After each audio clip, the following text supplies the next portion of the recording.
Fermenting sauerkraut.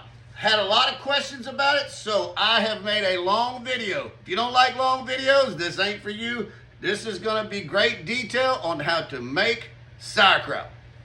I'm gonna get 2 heads of cabbage, and what I always do is I peel out the outer layers. Might be 1 or 2, and I peel them off, and I don't use that.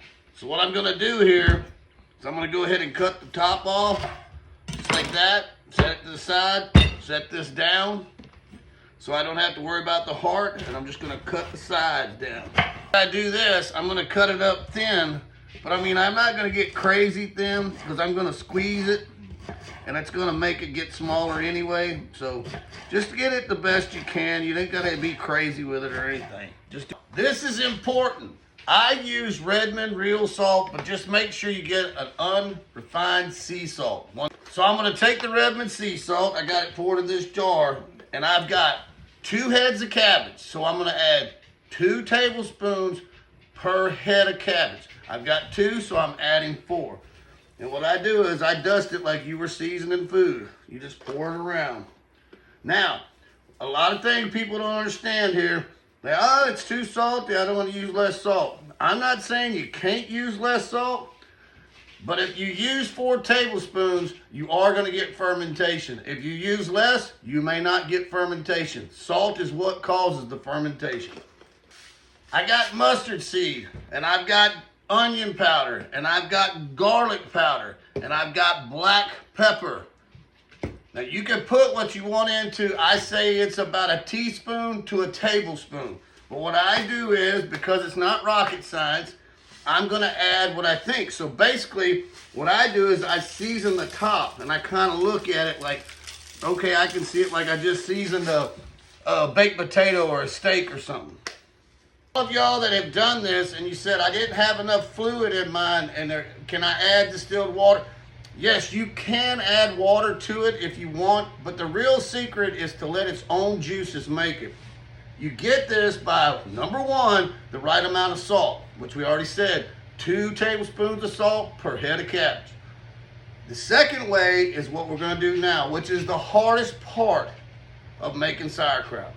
You have to knead it in there, all right? You're squeezing the cabbage, and all the juice is gonna come out because of the salt and of what you're squeezing.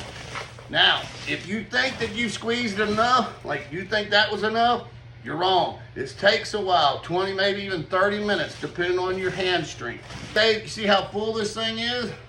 That thing will drop about half of what it looks like right now. If you don't feel like squeezing it, you can smush it like this, but I have found that this takes longer, but it doesn't hurt your hands as much. Profile under Linktree, it'll be an Amazon influencer, and this is in there, the jars are in there, and the ferment lids are in there. Everything's there. Remember how full it was? It's about half that size now.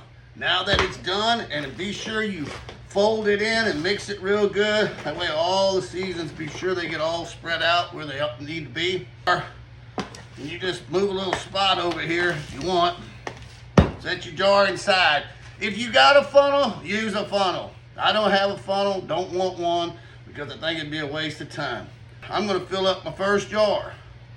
And I'm gonna fill it up, and I'm gonna pack it as I'm going. Say I got this much in there. Now it's time for me to take my packer right here, and I'm just gonna push down. I'm not gonna get crazy with it or nothing. I'm just pushing it down. This will make the juices come out and come to the top, because you want the juices up high. If there isn't, you probably undersalted it or you didn't squeeze it enough. But you should have enough juice. So I packed it down there. Now I'm gonna go ahead and put some more in there. That's about enough. You could probably add a little bit more, but I wouldn't. Because what happens in fermenting, the liquid will go up generally in the daytime, and it'll push out your ferment lid or flow over, however you're doing it.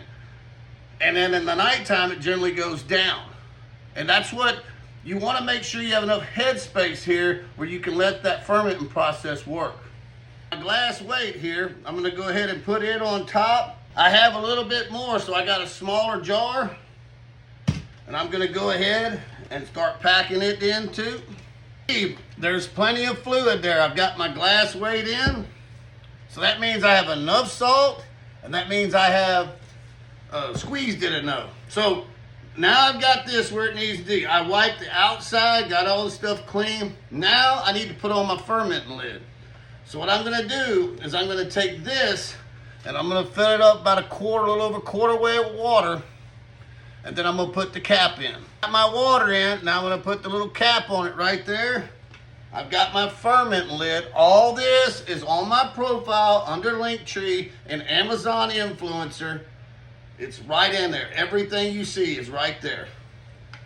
So I'm gonna put the lid on, and then I'm gonna put this on top. So I got that on, I'm gonna put this cap. These holes are so tiny, it's smaller than a cheesecloth would be. So for those worried about fruit flies and everything getting in there, it's not gonna happen. Now that I've got this done, what I'm gonna do is I'm gonna put this on my counter. As long as there's no direct sunlight, it's fine. That means your house can be anywhere from, say, 65 degrees to 75. Anything over 75, you might start messing up. Anything under 65 prohibits fermentation. That's why after it sits out for 14 days, and I'm saying 14 days at least, I like 28, some people even like 2 or 3 months. It depends on when you taste it, what you like. But after that, you're gonna go ahead and get your mason jar lid with the cap, right? And you're gonna take this off and you're gonna put this on, and then you're gonna put it in your ice box. Now, in the ice box, it's still fermenting, it just slows way down because the ice box is cold. Once you get it slowed down, it's still fermenting, but very slow. It can last up to 6 months to a year, even longer. Another thing, if you're fermenting, you should see this cap kind of rise up. You will see the fluid rise up, you will see the fluid go down, and this cap will rise up. This fermentation is not like making wine or beer or something. You might see some bubbles, you might have some bubble going on, but generally I don't. You mainly just see the fluid going up and down mainly. You don't have to have these. You can use a rubber band and cheesecloth.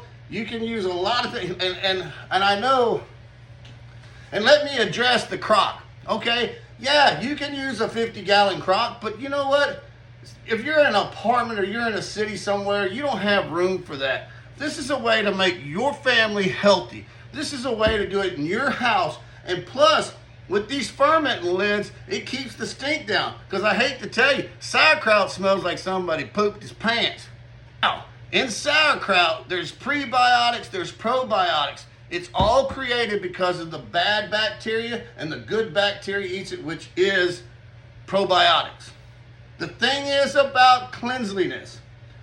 I'm saying to clean your jars, clean your lids, and all that stuff. But I'm also telling you, you ain't got to sterilize them. You ain't got to do all that because you want some bacteria in it. You're going to take this, put it on a counter out of direct sunlight in your air-conditioned house. And generally, most people run it around 70, so you'll probably be pretty good. You're going to leave it out for 14 days at least. Taste it at the 14 days. It may be done, good enough for you. I like mine around 28, but I've had some where the fermenting didn't work as good as it usually does, and I've had to go 2 months. It's just the way it is.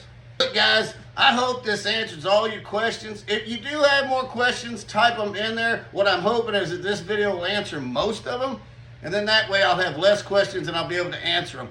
But on the first video, I had such a high volume of questions, it was hard for me to answer everybody's questions, and I do apologize. That's why I'm making this video right here. Man, make yourself more healthy. Fermenting is great. You can ferment okra, eggs, apples. You can ferment just about anything you want to. And fermenting is hundreds and hundreds of years old. It is safer than what the FDA does for you today. If you enjoyed it, stick with me. Keep looking. I got plenty of barbecuing tips coming up, plenty of home dishes coming up, everything you can think of. It's all not just about ferment with me. It's about country boy with a little heavy metal Metallica in him, man. Like old Hank Williams Jr. said, country boy can't survive, and Don't Tread on Me by Metallica. Right on. Yeah, man.